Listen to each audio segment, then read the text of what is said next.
Fala pessoal, começando aí mais um fechamento de mercado. Hoje, dia 1 de novembro, o início de mais um mês. Vamos aí para o fechamento da semana e o início de um novo mês, sexta-feira, para mais umas atualizações do mercado. Beleza? Lembrando que se você não é inscrito no canal, inscreva-se aqui embaixo e caso goste do conteúdo, considere deixar o seu like, porque é muito importante para mim aqui desse lado, pois ajuda o meu trabalho e também o YouTube entregar esse conteúdo para mais pessoas. Beleza? Dito isso, partindo diretamente para o gráfico, Ibovespa. Só antes, tá, pessoal, da gente iniciar aqui, só agradecer para o pessoal que sempre participa aqui dos vídeos, deixa nos comentários. E pela live de ontem, tá? Que foi aberta aqui no YouTube. Acho que vale muito a pena assistir, não só pelos ativos que a gente trouxe, mas o contexto gráfico, a aula de análise técnica.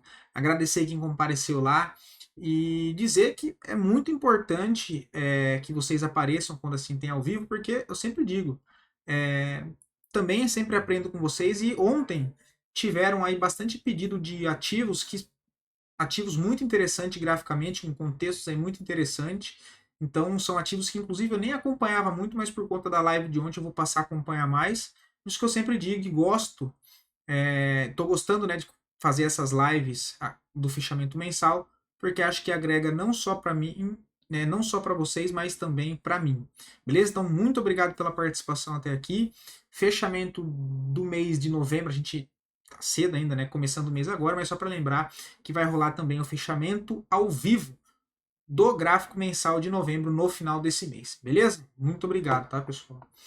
Bom, agora sim, começando o vídeo de hoje, a gente tem aqui o Ibovespa que segue fraco, hoje acionando um pivô de baixa, ainda dentro do viés de baixa no curto prazo, trabalhando dentro desse canalzinho de baixa, né? Então, ainda segue bem feio, probabilidade de fato a gente vir revisitar essa região de 126, 125 mil pontos, tá? Que seria toda essa região aqui, olha. Se a gente fosse considerar entre fechamento e pavio, aí é toda a região entre os 125 mil até os 123, 124 mil pontos, ok? Mas por enquanto a gente tem uma linha de tendência aqui nessa região de 126, tá?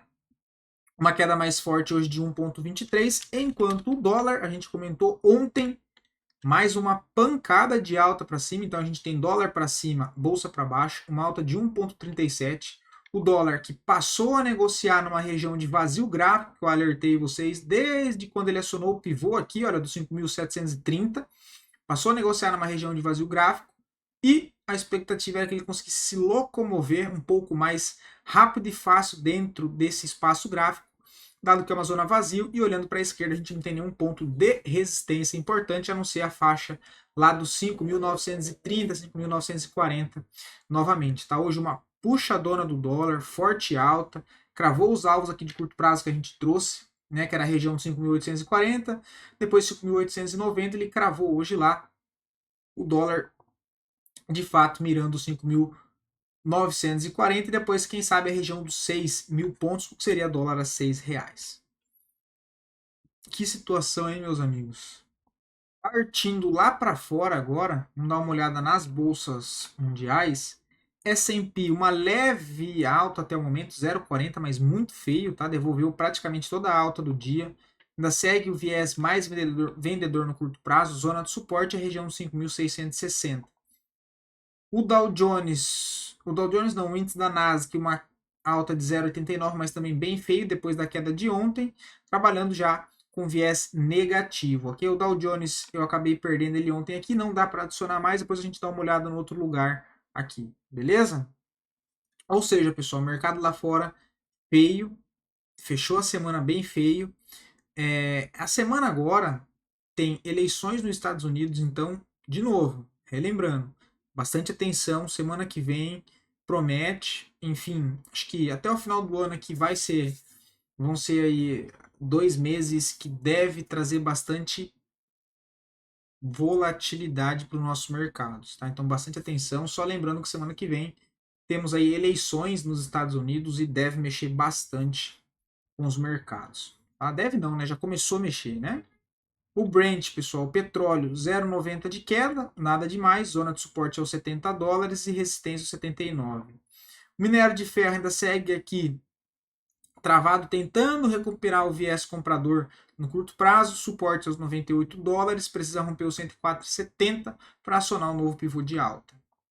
DXY, retomando o viés comprador, a gente comentou que ele poderia vir testar a média móvel de 20, nessa região até aqui embaixo, já reagiu no dia de hoje, uma alta de 0,41, rompendo e fechando acima dos $105, ele passa a buscar os 105,30, ok?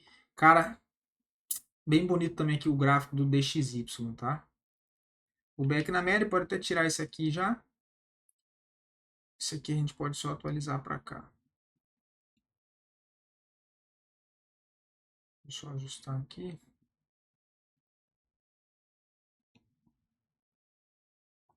Nikkei 2,60 de queda, segue lateral.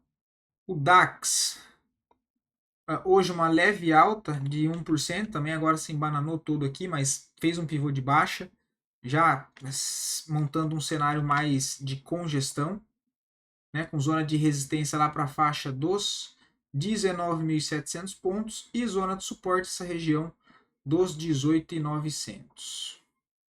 Hang Seng uma alta de 0,31, tá bem feio. Bolsa da Rússia em zona de suporte lá dos 2.500 pontos, também sem nada para ser feito. O ouro segue o processo de correção.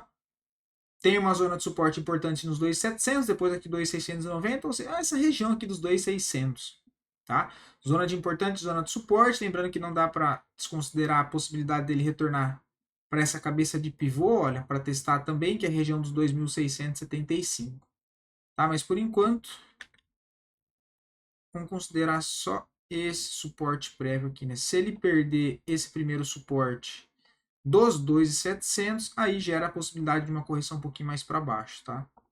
Mas segue trabalhando dentro de tendência de alta, não mudou tendência, só um processo de correção normal, tá? O gás segue o processo de correção, 1,41 de queda, ainda tem espaço para tentar até os 2,54 aqui esse processo de correção, começou a passar daqui, expectativa de devolver toda essa volatilidade aqui, puxar a compradora de novo. A prata 0,80 de alta, de queda, perdão, perdeu bastante força na tentativa de armar um novo pivô e voltando a negociar abaixo de toda a congestão que já tinha conseguido fazer o rompimento, ou seja, demonstrando bastante fraqueza compradora para sustentar essa última puxada de alta. Tá? Demonstração de fraqueza fez um pivô de alta aqui para trás. Na sequência de tentar continuar a tendência, deixou um topo descendente, perdeu o fundo prévio, quebrou a estrutura de alta. Tá? Deixa eu só arrumar minha câmera aqui. Ai, meu pai. Hoje tá difícil, hein, pessoal? Tudo esquisito aqui. Não tá do jeito que eu queria. Enfim, não vou ficar perdendo tempo com isso, mas. Vai, vai. Acho que agora tá menos pior, vai. Cripto também sofrendo um pouco. Ainda o Bitcoin uma queda de 1,45, segue o processo de correção por enquanto normal. O que não pode é voltar a negociar e fazer os fechamentos abaixo dos $65.000. Até essa região dos 66, 65.500, na possibilidade só de reteste em cima de topos de resistências anteriores, que servem como pontos de suporte muito importante, que é essa região de $66.000. Tá? Pode ser um pullback para a partir daqui montar um novo fundo ascendente e ir para romper o topo histórico com $74.000. O Ethereum ainda segue bem fraco, 2.500, zona de congestão. Para cima precisa romper os 2.850 para gerar expectativa mais direcional para cima. E para baixo, zona de suporte principal é os $2.100. Partindo lá fora para a gente dar uma olhada de maneira geral nos setores e ações do S&P. Um dia meio misto, né, na sexta-feira. A maioria dos setores aqui fazendo um repique levemente positivo e alguns setores levemente negativo, né? O que mais puxou negativo no dia de hoje foi o setor de utilities, ou seja, o setor de utilidades lá dos Estados Unidos com uma queda em média aí de 3%. O restante aqui da maioria dos setores trabalhando levemente positivo, mas lembrando que foi uma semana mais pesado, mais puxado pro lado negativo, tá? Mundo afora, vamos ver como é que fechou. Tá para fechar, falta alguns poucos minutos para o fechamento ainda. Tô gravando um pouco antes. A gente vê um cenário numa sexta-feira ainda meio travado, né? A sexta-feira, uma volatilidade bem baixa mundo afora, nenhuma volatilidade muito grande, nenhum pico de valorização, nenhum pico de desvalorização, a não ser em alguns países aqui bem específicos. E o nosso Brasil consta como esse país específico, tá bom? Vamos dar uma olhada na melhor performance.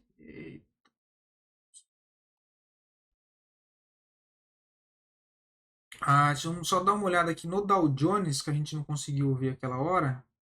Dow Jones hoje uma leve alta de 0,55, tá? Melhor performance do dia, óleo de soja. Pior performance do dia, Sulgar. Vamos dar uma olhada aqui no Dow Jones rapidinho, no gráfico. Vamos ver se vai puxar aqui.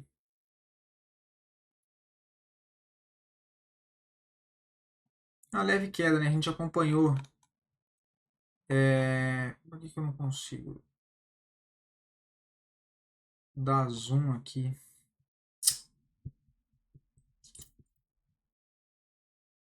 Não dá para mexer aqui direito. Ó. Muito ruim aqui para olhar. Mas enfim, a gente vê aqui que segue expectativa de baixa, próxima zona de suporte, essa região aqui dos 41.530 pontos, tá? Deixa eu fechar esse daqui, que tá começando a dar uma travada aqui. Voltando para nossa bolsa, os dois ativos que mais subiram hoje, EZTEC 3, não vejo nada para fazer, tá? Não vejo nada para fazer. Se fosse para fazer alguma coisa aqui, validaria uma venda, né? Abriu com gap de alta, pavio lá em cima, fechou abaixo, devolveu quase toda a alta do dia, né? Quase toda a alta do dia do gap. Aqui até a média móvel de 20, dá um upside de 6,39, o stopzinho lá na casa dos 5 e pouco, 6, 4,25 stopzinho. A única possibilidade seria de venda mesmo, tá? São Martinho, segundo papel que mais subiu, não vejo absolutamente nada para ser feito, papel bem feio. Os dois que mais caíram, Vamos 3 retomando força compradora, veio só fazer o pullback. De fato, vamos ver se bateu na nossa média móvel de 9 do semanal que a gente comentou. Olha lá, isso que eu comentei, o trade de contratendência, usar a média móvel de 9 do semanal como base. Né? Hoje aí já devolvendo quase tudo, mas deu para pegar um bom movimento de contratendência, que inclusive eu trouxe aqui para vocês, ok? Bem fraco, não vejo mais nada para ser feito, nem na venda, tá? Só se tiver um pullbackzinho aqui para cima. A gente acompanha durante a semana que vem. Azul 4, uma queda de 6,87, também segue num contexto aqui mais congestionado, né? Se perde essa zona de suporte prévio, começa a mirar a possibilidade de retornar para os 4,86, depois disso lá os R$4, mas também não vejo nada por enquanto para ser feito. Começando a análise a pedido de vocês, lembrando que se quiser ver a análise de algum ativo em específico, só deixar aqui nos comentários que eu trago a análise sempre para o vídeo seguinte, beleza? Já o 3 não vejo nada para fazer, tá? Inclusive o papel perdeu uma zona de suporte aqui muito importante no dia de hoje. Passando a ficar muito feio, tá? Trabalhando dentro de um canalzinho de baixa, perdeu zona de suporte muito forte, olha, pelo semanal, ou seja, a mínima histórica. Então, não vejo compra, não vejo venda, e se fosse um papel que eu estivesse comprado, eu já teria acionado o stop aqui abaixo, tá? Não vejo motivo para estar comprado dentro do papel, não. Bem fraco. JHSF, absolutamente nada para fazer, apesar de estar trabalhando dentro de um contexto de alta no curto prazo, é um papel que agora parece montar uma região aqui de congestão, ok? Tentou romper topo aqui, olha, não consegue andar, ou seja, fica brigando nessa região de resistência, cara aqui, deixa eu ajustar aqui, de congestão aqui em topo, por enquanto não vejo absolutamente nada para ser feito no papel também, muito feio, muito travado. Kepler 3, a gente comentou, o papel fez o processo de pullback, olha lá, só que um pullback com esse tanto de volume aqui eu não gosto muito, né, mas tem o trade de correção, se aproximou da média móvel de 9, rompeu a máxima, você tem compra, só não tem ponto aqui de stop adequado, né? Eu não gosto de deixar o stop acima da 9. Então gostaria, antes dele romper essa máxima aqui, que ele fizesse um candle mais para baixo, testasse a 9 aqui, ó, deixasse um pavio, talvez, para aí sim tentar alguma coisa, ok? Mas a barra de referência já passa a ser essa aqui, na região aí dos 10 e 15. E Klabin 4, não vejo nada pelo diário. Pelo semanal, a gente tem a possibilidade de uma venda de pullback. Né? O papel perde zona de suporte no gráfico semanal, né, do canal de alta. Perde o que era suporte, volta a testar como resistência. Perdeu a mínima dos 4,10, você tem uma venda, stopzinho lá nos 4,26 para tentar buscar, quem sabe, média móvel de 200 aqui no semanal, nos 3,75, tá? Mas assim, também é um papel que no curto prazo dificilmente ele anda, né? Ele anda, dá uma pancada e depois fica bastante tempo congestionado. É um papel, né? Ele não tem uma movimentação ampla, nem para cima nem para baixo, ok? Então tem que tomar bastante cuidado com esse ativo, tá? Mas possibilidade mesmo seria só a venda lá pelo gráfico semanal, tá? Vamos ver se tem alguma coisa aqui nos indicadores mostrando. Estocástico nada, só que o estocástico que for para cima. Eu não faria nada nesse caso não, tá? Nem venderia pelo semanal por enquanto, esperaria. Enfim, não vou olhar mais nenhum ativo porque amanhã vou correr cedinho, 4 horas da manhã, volto para gravar o vídeo do panorama de swing trade para vocês. Beleza? E aí sim eu faço um compilado com as ações aí que eu acho interessante, a gente comenta os contextos gráficos e eu trago aqui para vocês, ok? Bom final de semana, bom descanso para todos, bons trades, espero poder ter ajudado vocês. Muito obrigado pela participação dos vídeos e até mais, pessoal.